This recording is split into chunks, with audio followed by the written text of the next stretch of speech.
வணக்கம் வியூவர்ஸ். நம்ம பார்க்க போகிற ரெசிபி தக்காளி கத்திரிக்காய் கடையல். அதுக்கு தேவையான பொருள் என்னெல்லாம் பார்க்கலாம் வாங்க. ஒரு 4 கத்திரிக்காய் எடுத்து இந்த மாதிரி கட் பண்ணி வச்சுருக்கிறேன். ஒரு 6 தக்காளி 5 தக்காளி எடுத்து இந்த மாதிரி நீட்டாக கட் பண்ணியிருக்கிறேன். கொஞ்சம் சாம்பார் வெங்காயம், ஒரு 100 கிராம் சாம்பார் வெங்காயத்தை அரிஞ்சு வச்சுருக்கிறேன். கருவேப்பிலை, காஞ்ச மிளகா, பச்சை மிளகா, பூண்டு வதக்கிறது தாளிக்கிறதுக்கு கடலைப்பருப்பும் உளுத்தம்பருப்பும் எடுத்துருக்கேங்க. அதை போட்டுக்கிறேன்.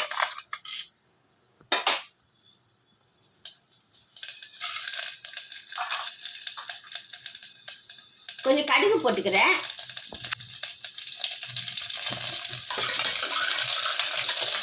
அது வெடித்து வந்த உடனே கொஞ்சம் கருவேப்பிலை போட்டுக்கிறேன். எடுத்து ஒரு கட்டு போட்டுக்கிறேன். 2 பச்சை மிளகாய் போட்டுக்கிறேன். எடுத்து வச்ச வெங்காயத்தை போட்டுக்கிறேன்.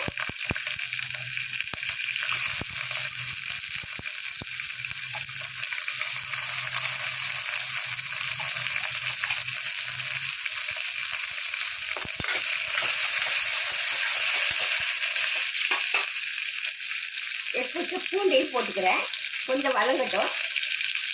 இப்போ நம்ம எடுத்து வச்ச இந்த ஸ்டேஜில் எடுத்து வச்ச தக்காளியும் போட்டுக்கணும்.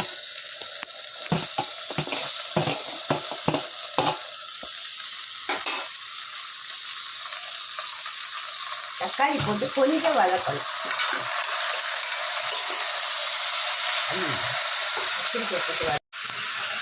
கத்திரிக்காயும் கூட போட்டு வதக்கிடுங்க.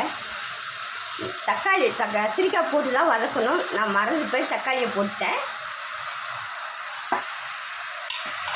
இதில் நல்லா கொஞ்சம் வதங்கட்டுங்க. மஞ்சத்தூள் போட்டுக்கிறேன்.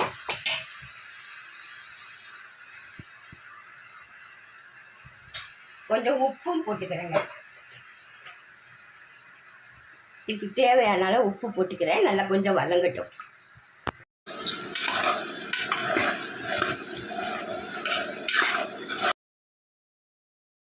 இப்போ கொஞ்சம் மிளகாத்தூள் போட்டுக்கிறேங்க. போட்டு கொஞ்சம் கிளறி கொடுத்துட்டு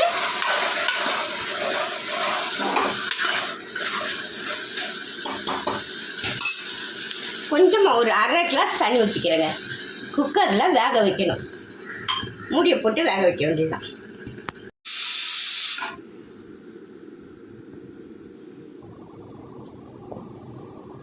இப்போ இது